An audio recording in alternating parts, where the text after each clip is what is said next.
The founder of the ICT University, Professor Victor Mbarika, came out yesterday to tender a public apology to the people of Cameroon, specifically to the ICT University students and the professors of the ICT University and some administrators.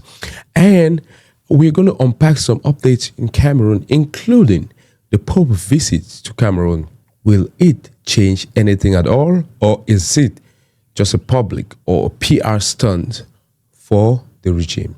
There's a lot to unravel here and unpack. But before we do that, I just want to take this opportunity to thank each and every one of you for tuning in for today's episode. Remember, we cannot do it without you. And if you're new to our channel, please do us a favor, like the video and hit that subscribe button and just tickle the notification bell so you can be the first person to be notified when we drop any future episode. And to our returning viewers and listeners, thank you very much for everything you do. Remember, we cannot do it without you. We appreciate you always. Like the video. Let's get right into it. You know, the professor of the ICT University, or the founder of the ICT University, Professor Victor Mbarika, came out yesterday to tender a public apology. But remember, we did a video last week when he had that explosive interview in Cameroon. And I came out here to say that Professor Victor Mbarika should be a national treasure. We should nourish this kind of people and create an atmosphere, create an environment where they're going to strive and they're going to bring out their ideas and make sure that they feel a sense of love in their own nation, because it's very important. If we don't value our own, who do we expect to value? And if you realize that he's more valued outside of his own country rather than his own country, which is a terrible situation to be in the first place. And I said that we should not focus or pay much attention to what he said. I know people, put all their focus on everything that came out of his mouth. If you could, watch that interview, you could clearly see that he was saying some things out of frustration. Frustration of the system, frustration of how things have been done in Cameroon, frustration of the entire, regime. In as much as he did not single-handedly pinpoint, some individuals in the regime to attack them or anything, but he just went about it diplomatically, but in a wonderful tone, which, angered some people in the regime. Not only that, after that, there were rumors that a lot of people in the regime are not happy with that interview because they believe it went out of line. But that being said, he came out yesterday to tender a public apology to the Cameroon people and the students of the ICT University and the professors who are kind of in the middle of this whole thing. Because if you go to find out about the professors of that university, so you're going to realize, of that university rather, you're going to realize that a lot of them work for, used to at least work for some of the public institutions in Cameroon. So they were kind of in the crossroad and, they were cut up in the middle and like, what am I going to do? What am I going to say? But at the end of the day, he came out to apologize and let the Cameroonian people know that he's sorry. Some people went to attack him and said, man, you came out to apologize, but you're reading it from your phone.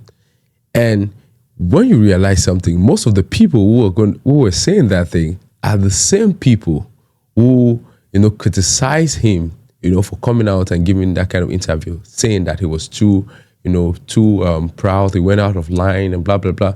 At the end of the day, it's so difficult to predict Cameroonians. Sometimes you wonder when Cameroonians going to really value their own. Instead, what people are really sitting on is a 65-page CV.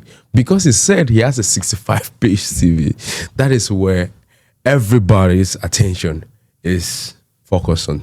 Everybody's only talking about a 65-page CV. And then now they're trying to make fun of him and saying, oh, now it's 66. You just add 65-page CV plus the apology makes 66-page CV. Cameroon. Anyway, some people are using it to catch the cruise, but at the end of the day, we as Cameroonians got to, reflect on this moment, really understand what is going on behind the scenes. Because you and I know that in as much as we want to believe that he made that public apology, by himself, yeah, some part of him made the apology because he felt like, some of the things he said he went out of line. But we know that the regime might have, influenced some of the things he said. We don't know that. I've not had any conversation with him, so I'm not saying that as fact. I'm just saying probably it's a probability that it's highly, likely that the regime, had to put some pressure for him to come out and do the apology publicly rather than doing it privately with his students and the professors of his institution, whatever. But that being said, it is great to see that, at least we have people who can hold themselves accountable and who can identify that they did something wrong and then come out to say that I am sorry. Let's look at the regime. How many people in this regime do you know that have done some crazy things and come out afterwards to apologize to the Cameroonian people and then identified their flaws, identify where they went wrong, identified some of the things that they did that was not right, and then they change afterwards, or let the Cameroonian people know that they're working to become better version of themselves. Tell me how many people. In as much as you want to make fun of Professor Victor Mbarika, you got to understand something. The reality in Cameroon is a lot of those leaders feel like they're the ultimate and nothing can happen to them, or nobody can come and say anything that will make sense. Anything they say, according to them, is law, in as much as they are members of the CPDM party and they know who to contact, which button to press, and what will happen afterwards. There are a lot of people in Cameroon, especially in the CPDM party, who don't want some other person to take the shine, who don't want any other person to grow, who don't want people that is not from the party, to bring out some creative ideas that will help the people. Sometimes somebody might come up with something great, but those people in the regime feel threatened and they're going to do anything possible to destroy that. But we hope that that is not the case with Professor Victor Mbarika, because I believe that he has a lot of things to offer the Cameroon people. And we have to create an environment where he can, thrive.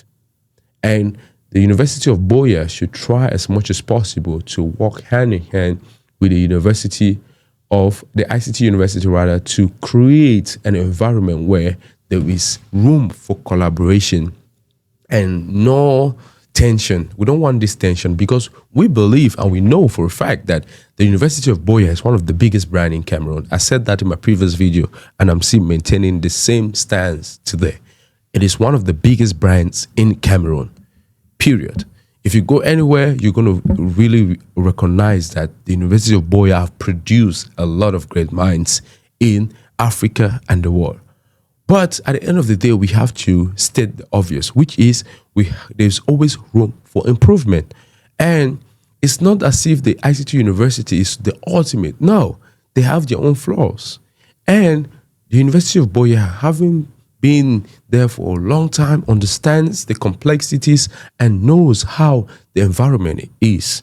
So you can mentor the ICT University into getting to the level where they want to get to, and seeing how you can get some things from the ICT University, and the ICT University, learning from the University of Buea, copying some stuff that they can, use to make their institution better, while the University of Buea do the same thing to see how they can make their institution better.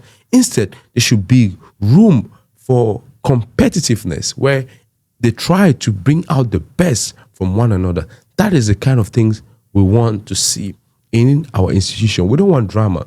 I know Cameroonians like drama. We know that for a fact.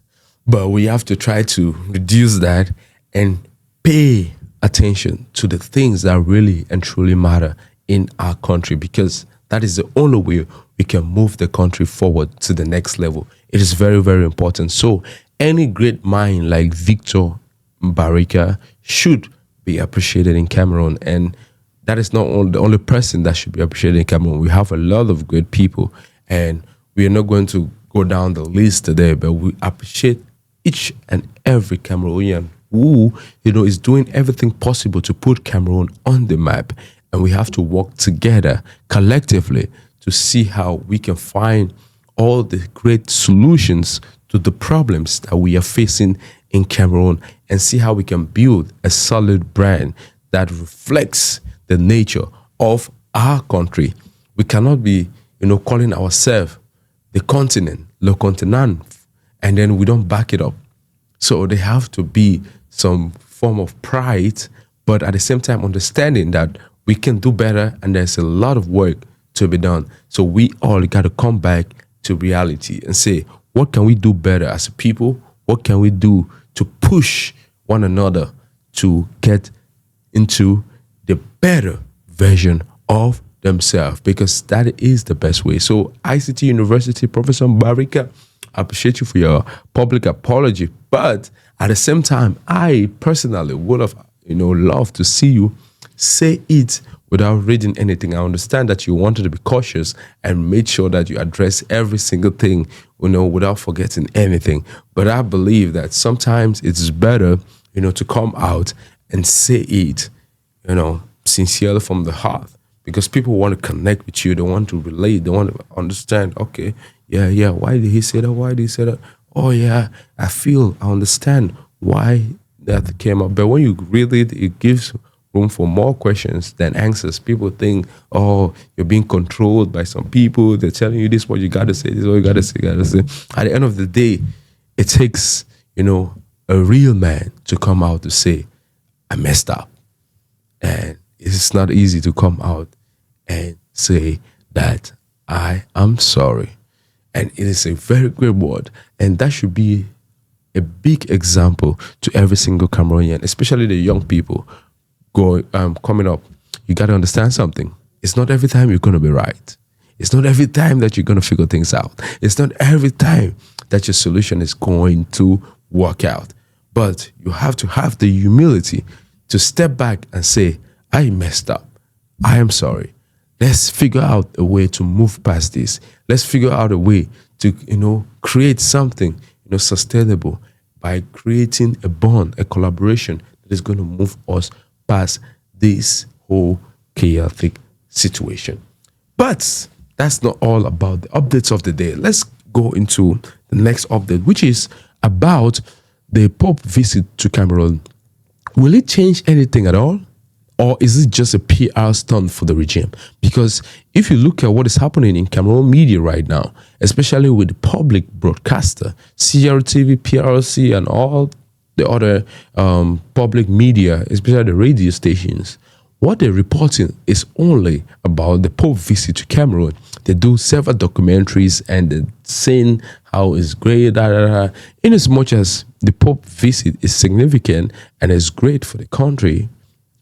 Who wouldn't want to have the Pope visit their country? But at the same time, we have to understand something. The Pope visiting Cameroon will not bring some drastic change to the country. That is the reality on ground. If the CPDM party, headed by Paul Biya being Vondo Bartolomea, does not want, to really connect with the people and try to solve some of the problems that they're facing by creating a framework that the people truly deserve, then the Pope visit will just be something that people are going to value as, Catholics, and say, oh, we had our Pope visit our country, which is a blessing. But at the end of the day, you get hit by reality. Nothing has changed. Nothing has changed. What is the regime doing? They're going to sell this moment. They're going to sell this moment. They're going to make sure that every single Cameroonian know about this. And that is why he was personally invited by Paul Biya to come to Yaoundé, so that way he can use that to show the Cameroon people that he has power and influence in the Vatican, which we know it's not true. The reason why the Pope is visiting Cameroon is because of all the instability and all the problems that Cameroon is facing. You know, after the election, the political instability and all that stuff, you know, things have, you know, cooled down a little bit. But, you know, those things are fresh in the eyes of the Pope. You know, he don't want things to escalate even further. So we all got to understand that Pope is visiting Cameroon not because, you know, Cameroon is one of the best countries in Africa, but because Cameroon have been going through some serious things for the past 10 years now, including the conflict in the Northwest and Southwest regions. And that have been messed up by the regime. Instead of finding a sustainable solution to the problem, they instead escalate the situation even further, and they want it to go beyond repair. This is the kind of regime that we are being controlled by. It is a mess. But we as the Cameroonian people got to understand something. The Pope visiting Cameroon is a significant move. Yeah, it's great. Okay. But will it change anything? No, it's not going to change anything in the country. It's just going to be a great visit. But after he leaves, we're going to go back to reality. And reality is Paul Biya Bienvendo and his regime trying as much as possible, you know, to tell us what we got to do, but they don't want to change. They don't want to improve the country. They don't want to do things that will be for the betterment of the Cameroon people. At the end of the day, when you think about it, you realize that it is not great for us to rely our energy on one man because he cannot do anything to, you know, help sustain what we want to do in our country, which means you and I got an opportunity right now to see what are some of the flaws of this regime and what are some of the solutions that you can start, you know, finding and applying right now. Mind you, there are a lot of things. Remember, let's start with the dirtiness in some cities. What can you do to take care of that? Start there. You know, those are some of the things. And then when you look at the administration, you see how some of the mayors, they come out, they say things that they don't really understand. What can you do? Get into public office, but do not get into public office or try to run for election without really understanding why you're doing that, or without really understanding your purpose, the vision that you're trying to sell the people, you know, because sometimes people just want to be leaders because they feel like being a leader is cool, but they don't really understand what leadership entails. And when they get there, they start doing things that they did not, you know, ever imagine that they will be, you know, doing. And all of a sudden, you become a tool of the regime without really knowing any principle that you build your foundation on.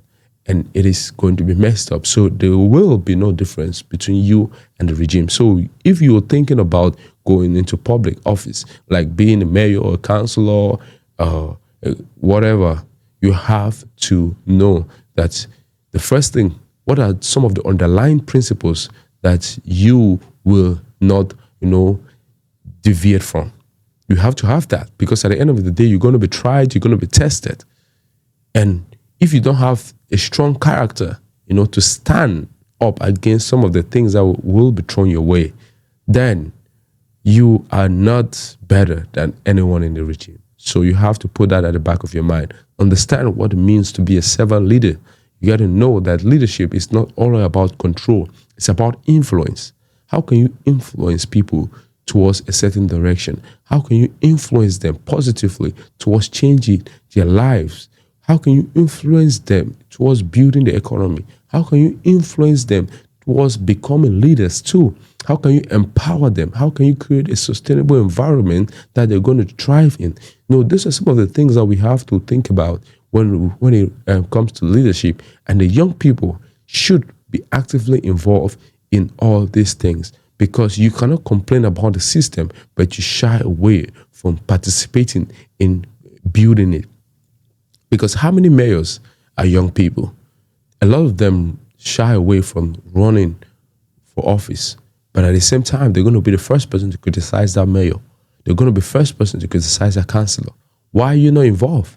It is time for us to start taking those little steps.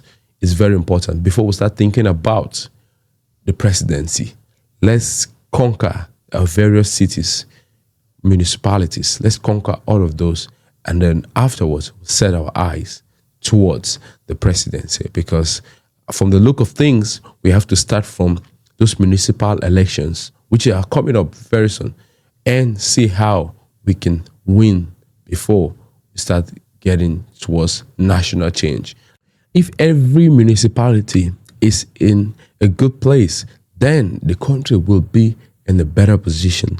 Just imagine all the municipalities in Cameroon are being led by young people who have ideas, who have some great initiative, and they cut away bribe, cut away corruption, cut away embezzlement, make sure everything is being run properly. You know, that thing is going to have a trickle effect. It's going to build up from the ground up. And all of a sudden, it will not be normal or something that everybody is just going to take lightly, for someone to embezzle funds, for someone to be corrupt, for someone to be very, very terrible in the regime or in government, you know. So the young people got to take the leadership mantle right now. It is very important. Get involved. Run for public office. Run to be a mayor. Run to be a councillor, and try to improve your municipality. Then set your eyes towards the national level. Senators, parliamentarians, and so on and so forth. But start first in your municipality. That is how we're going to build this country. Anyways, I really appreciate you guys for watching this episode. See you in tomorrow's episode. Au revoir. Bye-bye.